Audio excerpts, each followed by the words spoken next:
What's up, you guys? I hope you're very well. I hope you're having a very nice day. Today we have sort of like a little update on these little guys that I've already planted. It's been a week since the last video, and you can see that they're doing okay. Uh, Over here, it's very difficult for me to focus correctly, but you can see. Let me see if we can change the angle here and focus correctly. But you can see that. The little cuttings that we rooted in water, well, the little buds that are still there are becoming, uh, more active. They're, I can't focus really. They're gaining size. There's definitely some activity there, and so it's just a matter of time before they produce new leaves. The same for this one right here. You can see right there that the little leaf is already starting to come out, which is a very good sign. You know, I read online that water water roots are, like I said last time, brittle and fragile. They don't adapt very well to uh, regular soil environment. So it was just an experiment to see if they took right. So you can see that at the moment it's been a week, so they're doing okay. Also, another interesting thing that I did and that it's worth noting is that uh, I didn't keep all the leaves in the little cutting. I did remove some of them because they don't have enough root to support all of the leaf material, right? All of the tissues that a plant has because they have very little roots. So I think that's another good idea. If you want to try this method out, you should definitely, once you plant them in the soil, remove some of the leaves, just leave one or two, and I think that's a good indicator. Anyway, I'm going to keep you posted on these little guys. I think a short video would be in order, just to show you how they're doing and if they continue to grow or if they just wither away, right? So anyway, that's the introduction for today's video. And today we're going to be working on another little plant that I showed you last time. Is this Japanese maple that I had air layered.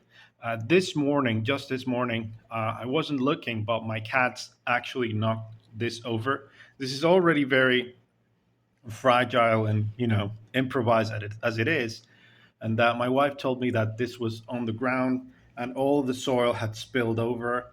So yeah, I think it's time now to put them in their individual containers. I got to tell you that another thing, I show you this little cuttings because I actually, last weekend, I had like a little weekend getaway and I didn't water them at all. So if they weren't active, if they didn't have enough roots, or if they were just little cuttings with no root activity at all, they had just completely dried immediately, right? So they survived the weekend with no water. So I'm confident that these will produce new foliage anytime now.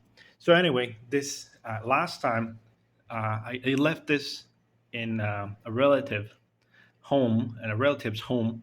And when I was transporting it, the soil moved a little, and I think I saw a couple of roots this morning when I asked my wife about it. She didn't tell me anything about seeing any roots.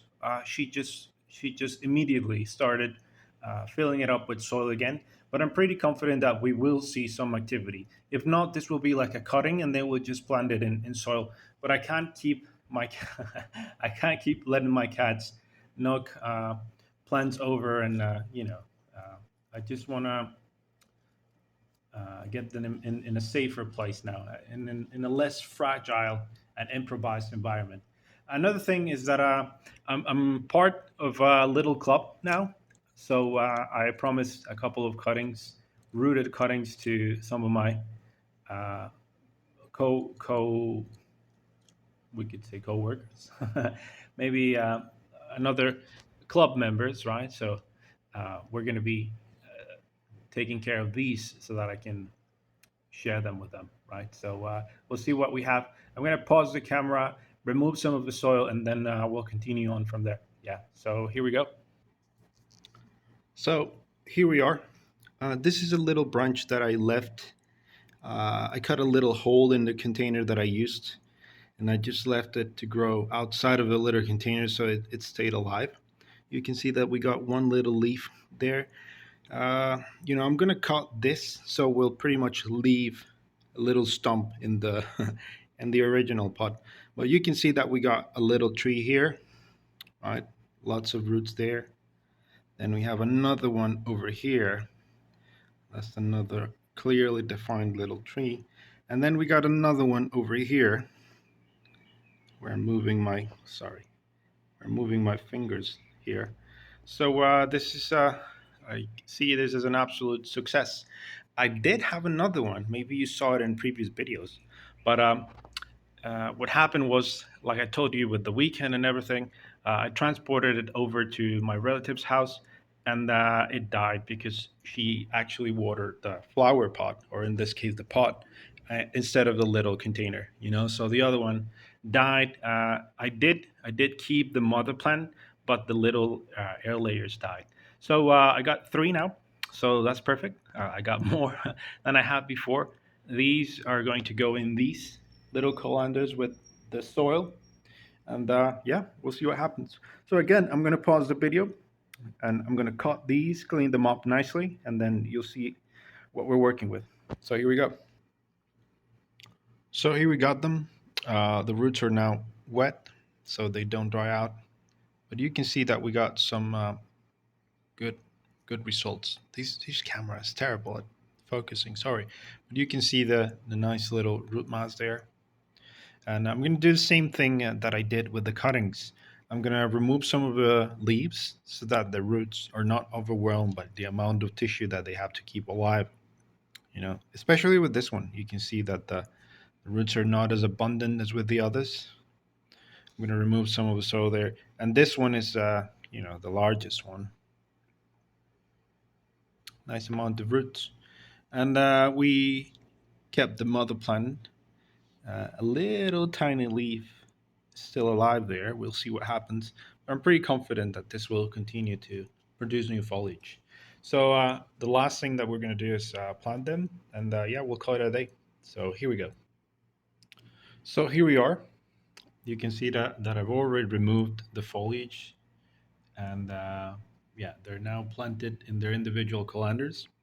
I think the important part now about cuttings and little plants in general is where you place them, uh, how much you take care of them, you know, because you could be very successful with the air layers and whatnot. But if you don't take care of them after the transplant, after the separation of the air layer, it's going to be very difficult for the little plant to stay alive. So in my case, it's my cats. They see something different, they want to inspect. They're very curious by nature. So we'll see what happens with these. But they're already rooted. They're in nice bonsai soil, and yeah, I'm just gonna place them in a good location to see what happens. And the little foliage that I remove, I can root right in water. So I think it's a win-win situation. So the last thing that we're gonna do, I mentioned that weekend getaway last weekend. In that weekend getaway, I got this little guy. It was growing next to the road, and I decided that it was going to die anyway. So this is a little ash tree that it's really nice. It's got nice movement, nice character, and I thinking about growing it as bonsai. Yeah. So anyway, I hope you're very well. You continue to have a very good weekend. Yeah. If you have any comments, doubts, questions, anything, drop them down below. Um, One more thing. In these little guys with the air layer, they practically rooted in 2 weeks. I was surprised. I'm still surprised about it. Um, it was about to be 3 weeks this Saturday or next, yeah, this Saturday. And the only thing that I did different is that I used rooting powder. So in 3 weeks, if conditions are favorable, like I said, these are very, very vigorous plants. So give it a try. right? So I was saying that if you got any comments, doubts, questions, anything, drop them down below. I'll keep you posted on these little guys, and I'll see you in the next video. Okay, bye.